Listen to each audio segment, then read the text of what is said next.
भारत में uniform civil code UCC लागू होगा या नहीं, ये सवाल पिछले कई दशकों से चर्चा का विषय बना हुआ है। यूसीसी की बात होते ही देश में एक बड़ा विवाद खड़ा हो जाता है, क्योंकि ये सिर्फ कानून का मामला नहीं, बल्कि धर्म, परंपरा और व्यक्तिगत आस्थाओं से भी जुड़ा हुआ है। लेकिन आखिर ये यूसीसी है क्या, और इससे आपकी जिंदगी पर क्या असर पड़ेगा? यूनिफॉर्म सिविल कोड का सीधा मतलब है एक समान नागरिक संहिता, यानी देश के हर नागरिक के लिए शादी, तलाक, संपत्ति, गोद लेने और उत्तराधिकार जैसे मामलों में एक समान कानून लागू होगा, भले ही उसकी जाति, धर्म या लिंग कुछ भी हो। अभी भारत में पर्सनल लॉ का सिस्टम चलता है, जिसमें हिंदू, मुस्लिम, ईसाई, पारसी और अन्य धर्मों के लोगों के लिए अलग अलग कानून हैं। उदाहरण के तौर पर मुस्लिम पर्सनल लॉ के तहत पुरुष को एक साथ 4 शादियां करने की इजाज़त है, जबकि हिंदू मैरिज एक्ट के तहत ये गैर कानूनी है।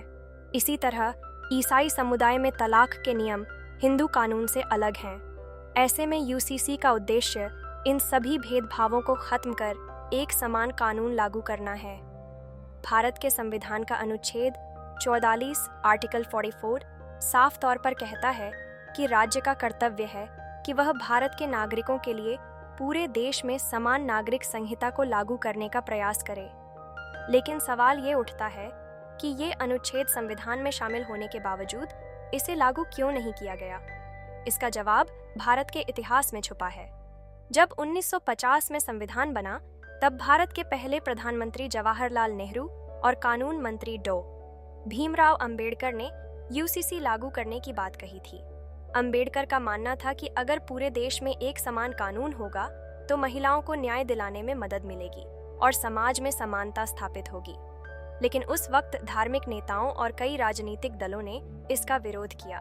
उनका तर्क था कि भारत एक धर्मनिरपेक्ष देश है, जहां हर समुदाय को अपनी परंपराओं और धार्मिक मान्यताओं के हिसाब से जीवन जीने का अधिकार है। अगर यूसीसी लागू किया गया तो ये धार्मिक स्वतंत्रता का हनन होगा। इसी बहस के चलते यूसीसी को लागू करने का फैसला आगे के लिए टाल दिया गया।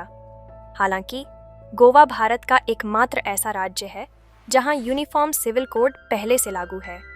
वहां शादी, तलाक और संपत्ति जैसे मामलों में सभी धर्मों के लिए एक समान कानून है। गोवा में अगर कोई व्यक्ति शादी करता है तो उसकी संपत्ति का आधा हिस्सा उसकी पत्नी का होता है, भले ही वह किसी भी धर्म का हो। अब सवाल ये है कि अगर यूसीसी लागू हो गया तो इसका समाज पर क्या असर पड़ेगा? इसके पक्ष में कई मजबूत तर्क हैं। मसलन, एक समान कानून लागू होने से महिलाओं को समान अधिकार मिलने में मदद मिलेगी। आज भी कई धार्मिक कानून महिलाओं के अधिकारों को सीमित करते हैं, खास तौर पर संपत्ति में अधिकार और तलाक के मामलों में। यूसीसी लागू होने पर ऐसी असमानताएं खत्म हो जाएंगी, जिससे समाज में न्याय और समानता का माहौल बनेगा। साथ ही यूसीसी से देश की न्याय व्यवस्था भी सरल हो जाएगी, क्योंकि हर मामले में अलग अलग पर्सनल लॉ का पालन करने के बजाय एक ही कानून लागू होगा। लेकिन विरोधियों का तर्क है कि यूसीसी लागू करना भारत की सांस्कृतिक विविधता पर हमला होगा। भारत में हर समुदाय की अपनी परंपराएं और रीति रिवाज हैं, जो उनकी पहचान का अहम हिस्सा हैं। अगर यूसीसी लागू हुआ तो ये विविधता खत्म हो सकती है। इसके अलावा मुस्लिम समुदाय में ये आशंका जताई जाती है कि यूसीसी के नाम पर उनके धार्मिक कानूनों को खत्म करने की कोशिश की जा रही है। हालांकि सरकार का दावा है कि यूसीसी का मकसद किसी धर्म को निशाना बनाना नहीं, बल्कि सभी नागरिकों के लिए समान कानून लागू करना है। अब सवाल ये है कि क्या सरकार वास्तव में यूसीसी लागू कर पाएगी? केंद्र सरकार इस दिशा में लगातार कदम बढ़ा रही है। हाल ही में लॉ कमीशन ऑफ इंडिया ने यूसीसी पर जनता की राय मांगी थी, जिसमें लाखों लोगों ने अपनी राय भेजी। वहीं कई राज्य सरकारें भी अपने स्तर पर यूसीसी लागू करने की तैयारी कर रही हैं। लेकिन इस पूरे मामले में सबसे अहम सवाल यही है, क्या भारत का समाज यूसीसी को अपनाने के लिए तैयार है? क्योंकि कानून बनाना आसान है, लेकिन लोगों की सोच बदलना उतना ही मुश्किल। यूसीसी को लेकर सबसे बड़ी दिक्कत ये है कि इसे लागू करने के लिए सिर्फ कानून पास कर देना काफ़ी नहीं है, बल्कि इसे समाज में स्वीकार करवाना उससे भी बड़ी चुनौती है। भारत जैसे देश में जहां हर धर्म, जाति और समुदाय की अपनी अलग पहचान है, वहाँ एक समान कानून लागू करना आसान नहीं है। मसलन, हिंदू धर्म में शादी को पवित्र बंधन माना जाता है, जबकि मुस्लिम समुदाय में इसे एक कॉन्ट्रैक्ट यानी अनुबंध के रूप में देखा जाता है। इसी तरह तलाक के मामले में भी दोनों धर्मों में अलग अलग परंपराएं हैं। हिंदू मैरिज एक्ट के तहत तलाक लेने के लिए कोर्ट में लंबी प्रक्रिया से गुजरना पड़ता है, जबकि मुस्लिम समुदाय में तलाक का तरीका कहीं ज्यादा अलग और आसान है। अब सोचिए, अगर यूसीसी लागू हो गया तो इन सभी परंपराओं को एक ही कानून के दायरे में लाना होगा, और यही चीज समाज में विरोध को जन्म देती है। एक और बड़ा मुद्दा है आदिवासी समुदायों का। भारत में कई आदिवासी समूह अपने पारंपरिक कानूनों के तहत काम करते हैं। उनकी शादियां, संपत्ति के अधिकार और पारिवारिक फैसले उनके रीति रिवाजों पर आधारित होते हैं। अगर यूसीसी लागू हुआ तो उनकी ये परंपराएं खतरे में पड़ सकती हैं, जिससे बड़े पैमाने पर विरोध की आशंका है। यूसीसी का विरोध सिर्फ धार्मिक कारणों से ही नहीं हो रहा, बल्कि इसमें राजनीतिक एंगल भी जुड़ा हुआ है। कई राजनीतिक दल यूसीसी को एक सांप्रदायिक मुद्दा मानते हैं और इसे धर्म विशेष के खिलाफ साजिश के रूप में पेश करते हैं। कुछ दलों का कहना है कि सरकार यूसीसी के नाम पर मुस्लिम समुदाय के पर्सनल लॉ को खत्म करना चाहती है, जबकि अन्य दलों का दावा है कि ये सिर्फ वोट बैंक पॉलिटिक्स का हिस्सा है। हालांकि यूसीसी के समर्थकों का कहना है कि ये सिर्फ धर्म की बात नहीं है, बल्कि इसका मकसद समाज में समानता और न्याय को बढ़ावा देना है। उदाहरण के तौर पर, भारत में कई महिलाएं आज भी संपत्ति में अपने अधिकार के लिए लड़ रही हैं। हिंदू उत्तराधिकार कानून में 2005 में संशोधन के बाद बेटियों को पिता की संपत्ति में बराबर का हक मिला, लेकिन कई समुदायों में आज भी बेटियों को इस अधिकार से वंचित रखा जाता है। इसी तरह मुस्लिम महिलाओं के लिए 3 तलाक जैसी प्रथाएं सालों तक चिंता का विषय बनी रहीं। 2019 में 3 तलाक को अवैध घोषित कर दिया गया, लेकिन इससे पहले हजारों महिलाएं इस प्रथा का शिकार हो चुकी थीं। यूसीसी के पक्ष में ये भी तर्क दिया जाता है कि एक समान कानून लागू होने से फेक कन्वर्जन जैसे मामलों पर भी रोक लगेगी। कई बार देखा गया है कि शादी के लिए धर्म परिवर्तन किया जाता है और फिर पर्सनल लॉ का फायदा उठाकर किसी पक्ष को नुकसान पहुंचाया जाता है। यूसीसी लागू होने के बाद ऐसी घटनाओं में कमी आ सकती है। हाल ही में उत्तराखंड सरकार ने यूसीसी लागू करने की घोषणा की है, जिससे ये साफ हो गया है कि आने वाले समय में ये मुद्दा देश भर में और गर्माने वाला है। उत्तराखंड में पेश किए गए यूसीसी ड्राफ्ट में कई अहम बातें शामिल हैं। मसलन, शादी के लिए न्यूनतम आयु समान होगी, चाहे व्यक्ति किसी भी धर्म का हो। साथ ही लिव इन रिलेशनशिप में रह रहे जोड़ों के लिए भी रजिस्ट्रेशन अनिवार्य किया गया है, जिससे उनके कानूनी अधिकार सुरक्षित रह सकें।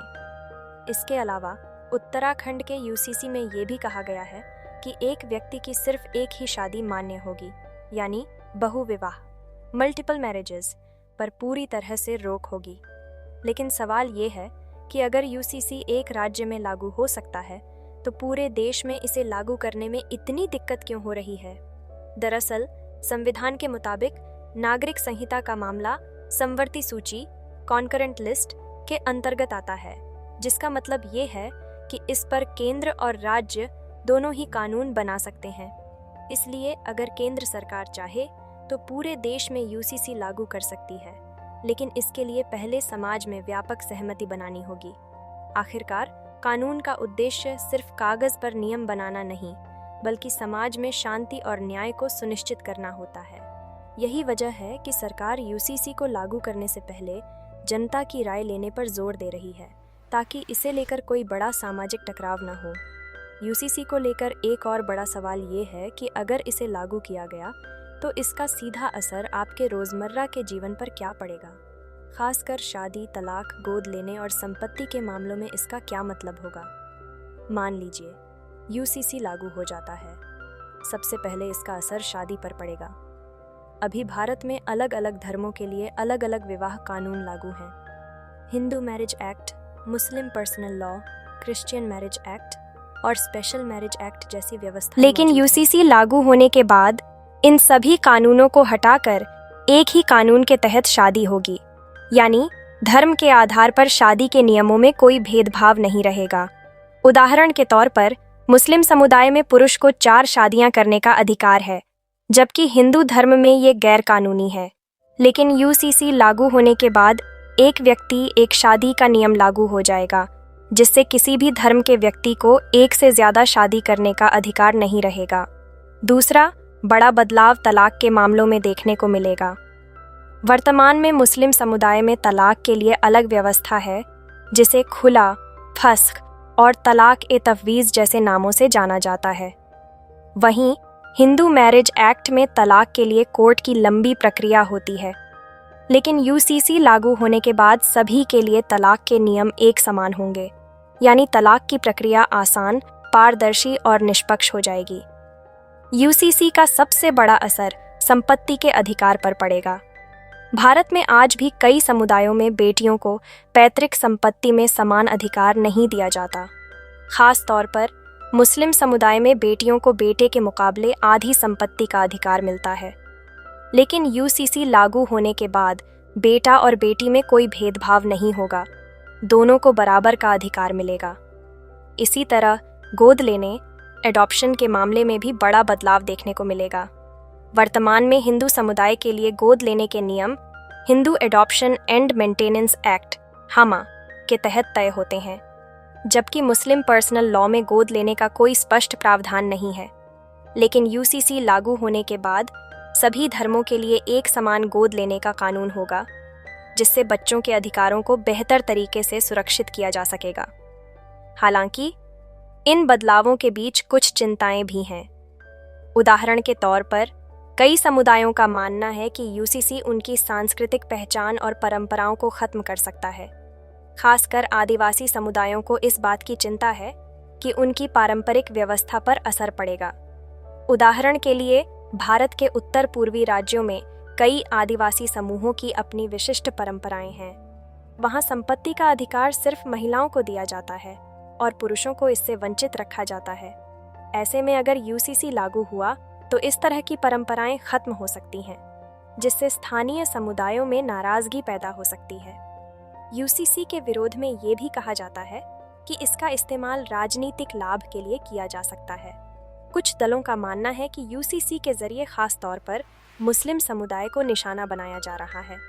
हालांकि सरकार का दावा है कि यूसीसी का उद्देश्य सिर्फ न्याय और समानता को सुनिश्चित करना है। अभी तक यूसीसी को लेकर साफ तौर पर कोई ठोस फैसला नहीं हुआ है, लेकिन ये तय है कि आने वाले समय में ये मुद्दा देश की राजनीति और समाज के लिए बेहद अहम होने वाला है। सरकार के सामने सबसे बड़ी चुनौती यही है कि वो यूसीसी को इस तरह लागू करे कि किसी भी समुदाय को अपनी धार्मिक स्वतंत्रता या परंपराओं के नुकसान का एहसास न हो। आखिरकार भारत जैसे देश में, जहां हर धर्म, भाषा और संस्कृति का अपना महत्व है, वहां कोई भी कानून तभी सफल हो सकता है जब उसे समाज का समर्थन मिले। यही वजह है कि यूसीसी पर फैसला सिर्फ संसद में नहीं, बल्कि जनता के दिलों और दिमाग में भी होना जरूरी है। यूसीसी को लेकर बहस जितनी लंबी है, इसका असर उतना ही गहरा है। सवाल सिर्फ कानून बनाने का नहीं है, बल्कि ये पूरे समाज की सोच और परंपराओं को प्रभावित करने वाला मुद्दा है। अगर यूसीसी लागू होता है तो ये महिलाओं के अधिकारों को मजबूत करेगा, समाज में समानता लाएगा और न्याय प्रणाली को सरल बनाएगा। लेकिन दूसरी तरफ ये भी सच है कि भारत जैसे विविधता भरे देश में यूसीसी को लागू करना आसान नहीं है।